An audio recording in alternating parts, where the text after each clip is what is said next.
Dans la vidéo précédente, on parlait de se payer en premier, right? Vous avez sûrement entendu, assure-toi de mettre 10% de côté.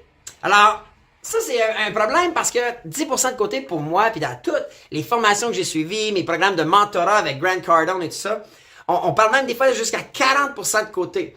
Mais moi, je préconise la formule de mettre un minimum de 25% de côté. Là, vous allez me dire, OK Bruno, c'est bien facile à dire, mais pas facile à faire. Supposons que, je sais pas, on va donner un exemple concret.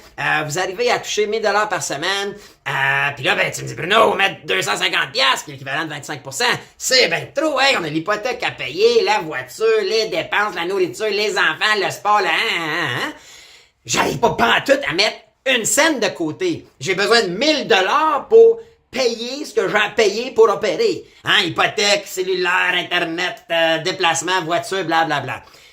Le problème à ce moment-là, c'est pas que on n'est pas capable de mettre le 25%. Le problème, c'est que nos revenus sont pas suffisamment hauts. Et tout ce qu'on a à penser, c'est de dire, OK, si sur 1000 $ je devrais mettre 250 et que mon train de vie ou mes dépenses requiert 1000 $, tout ce que j'ai à faire, c'est de trouver 250 $ de revenus de plus pour pouvoir mettre cette économie-là. Comprenez-vous? Donc, si demain matin, au lieu de faire 1000 $ par semaine, vous faites 1250 $ par semaine, vous allez être capable de mettre ce 250 $ de côté. Et c'est souvent là qu'on est mal formé. On est formé à l'école, dans la majorité des livres, à dire, OK, budget tes affaires. J'ai mon revenu, puis Colin, je veux pas travailler plus, puis je veux pas mettre plus d'heures, puis je veux pas faire d'overtime, ou je veux pas un deuxième job, parce que j'ai besoin d'un équilibre, puis j'ai besoin d'un...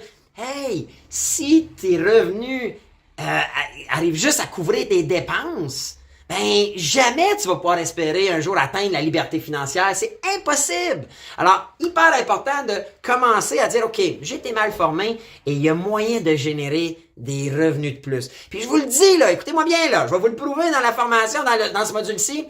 C'est pas toujours obligé un revenu n'est pas toujours obligé d'être en échange de votre temps. On vous a formé, on nous a envoyé à l'école, on a dit va chercher une spécialité, un métier, puis après ça, change ton temps qu'on te paye. Il n'y a pas juste cette façon-là de faire de l'argent. Puis dans ce module-là, Finance et Cœur, je vais vous en donner des exemples. Ça va être important. Puis déjà là, en début de module, vous devez commencer à dire, OK, il faut que je mette 25%. Calculez vos dépenses. Allez calculer comment 25% équivaut et tout ce que vous avez à faire, au lieu de couper vos dépenses, mais on va penser à comment j'ajoute un revenu de plus pour arriver à économiser ou à mettre de côté 25%. Puis tantôt, dans les prochaines vidéos, on va parler où est-ce qu'on le met. Parce que c'est important de ne pas le mettre dans des biens de consommation, des dépenses qui génèrent zéro revenu passif. Non. Je vais vous donner plein de trucs, mais c'est hyper important que vous compreniez que c'est important que l'investissement, ce 25%-là, soit mis dans des actifs à cash flow. J'en parle plus tard. OK? On continue!